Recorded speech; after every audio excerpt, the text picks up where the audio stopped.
Volodymyr Zelensky visita soldados na linha da frente e encontra-se com Rafael Grossi para discutir a situação na central nuclear da Zaporizhia.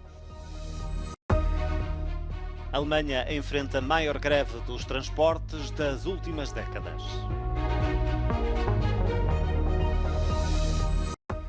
Sim, vence referendo para avançar o objetivo de neutralidade carbónica da capital alemã para 2030, mas sem recolher votos suficientes para ser vinculativo.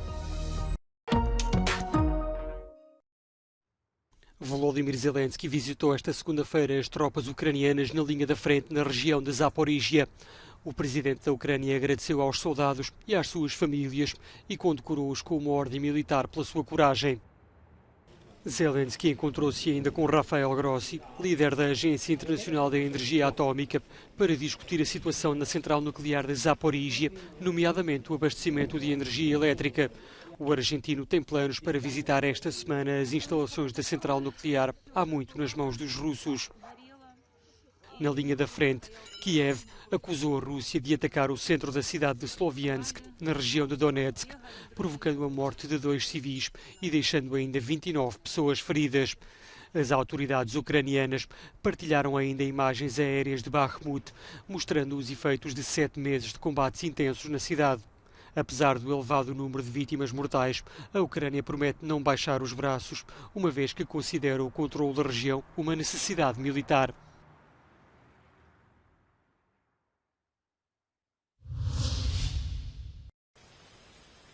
As chamas do grande incêndio florestal ativo na província espanhola de Castellón, no leste do país, continuam a não dar tréguas aos bombeiros. Os esforços concentram-se agora na defesa das zonas habitacionais do município de Montan. Por precaução, as autoridades evacuaram os municípios de Torralba del Pinar, Pavias, Higueras e Caudiel devido à presença de fumo.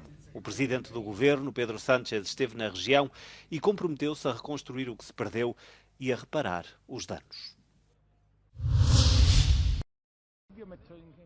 650 pessoas desembarcaram este domingo no porto de Roccella Ionica, no sul de Itália. Chegaram a bordo de um barco de pesca proveniente da Líbia e conseguiram chegar a terra firme sem serem interceptados ou sequer detectados pelas autoridades italianas. De acordo com a agência de notícias ANSA, chegaram à Itália ilegalmente mais de 3.000 pessoas no espaço de 2 dias. Desde o início do ano, o número aproxima-se das 27.000 pessoas, 4 vezes mais do que o verificado no mesmo período do ano passado.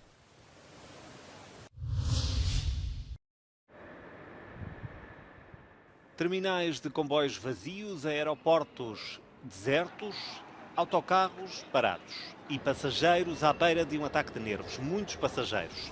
Esta segunda-feira o silêncio sentiu-se em várias partes da Alemanha, mas a greve nacional de 24 horas dos trabalhadores do setor dos transportes, em nome de aumentos salariais, está a gerar muito ruído. Wir streiken für 10%, 10,5% mehr Gehalt, mindestens aber 500 Euro. Die Inflationsrate in Deutschland ist gerade sehr hoch und war auch im letzten Jahr schon sehr hoch und die Kollegen brauchen das Geld, um über die Runden zu kommen. Milhões de pessoas estão a ser afetadas pela greve, muitos decidiram fazer-se à estrada e os engarrafamentos acumularam-se. Quem pôde trabalhou a partir de casa.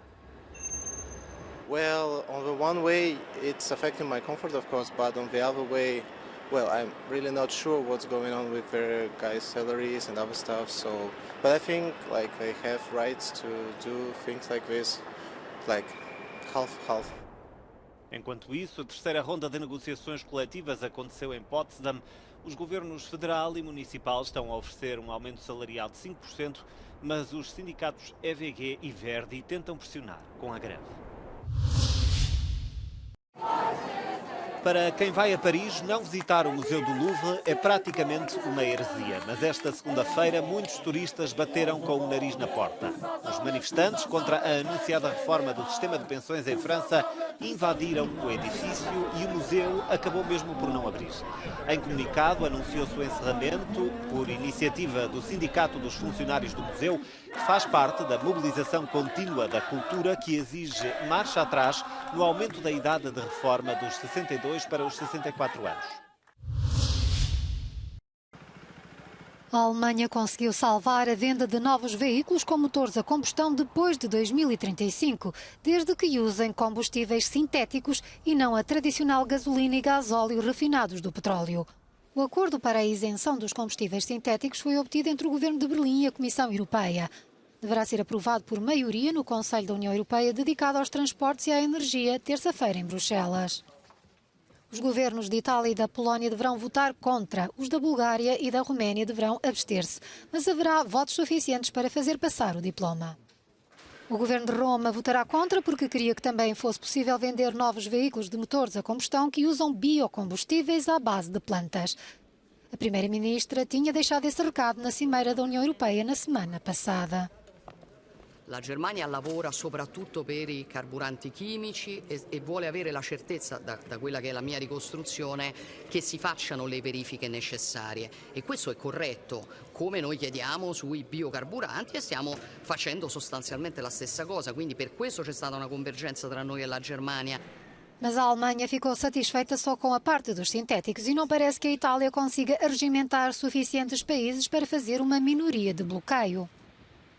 As organizações não-governamentais que promovem a sustentabilidade nos transportes são críticas da isenção para os combustíveis sintéticos, uma tecnologia emergente que combina hidrogênio e dióxido de carbono. Producing those e-fuel and burning them in internal combustion engine is actually very inefficient, and it can require up to 5 times more energy with respect to electric vehicles. Estes peritos temem que a partir de 2035 os condutores de novos veículos com motor de combustão continuem a usar os refinados do petróleo em vez dos sintéticos que ainda estão em desenvolvimento. These fuels don't exist at the current stage, or at least they don't exist in significant volumes and numbers.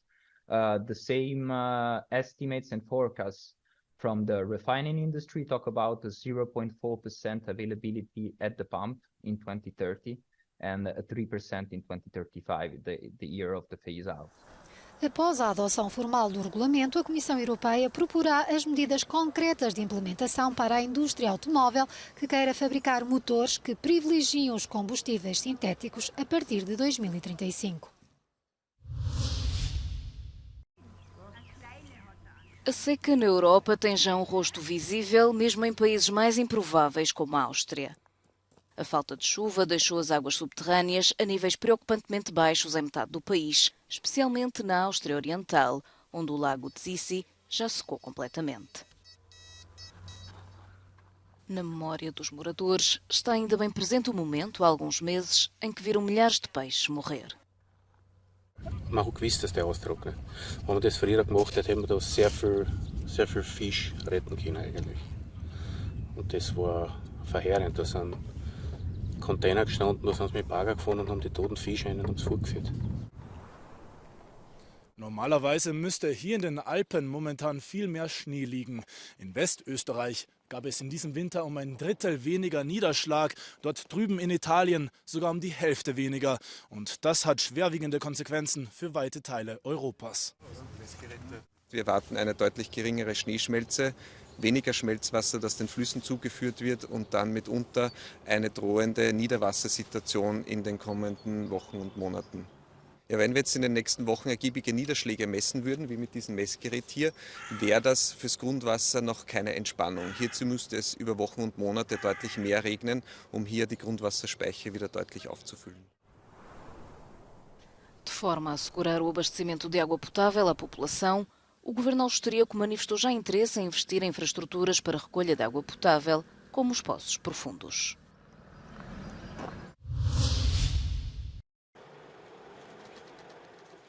O príncipe Harry, o filho mais novo do rei Carlos, prestou esta segunda-feira depoimento no Supremo Tribunal de Londres num processo judicial contra os jornais Daily Mail e Mail on Sunday. Harry iniciou o processo em conjunto com outras celebridades, como o cantor Elton John ou as atrizes Elizabeth Hurley e Sadie Frost. O duque de Sussex alega violação de privacidade e diz mesmo que lhe foram colocadas escutas nos telemóveis.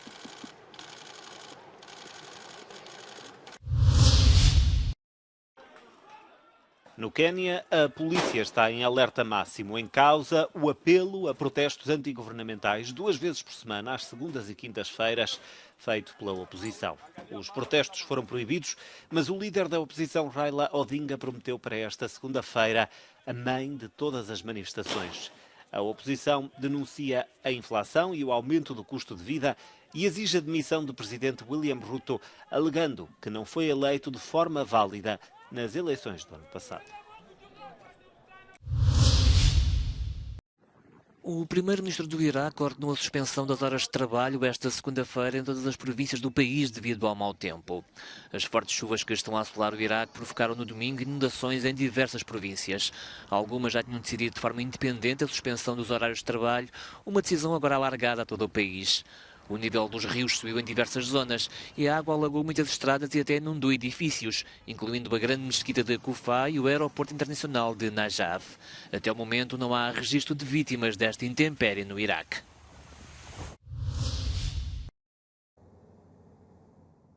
Myanmar assinalou esta segunda-feira o Dia das Forças Armadas, que marca o aniversário do início da revolta de 1945 contra a ocupação japonesa.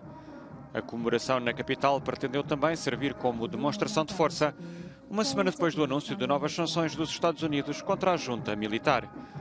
O exército de Myanmar tem sido repetidamente acusado de crimes de guerra, nomeadamente nas ofensivas contra a resistência armada, desde que em 2021 retirou o controle do poder ao governo eleito.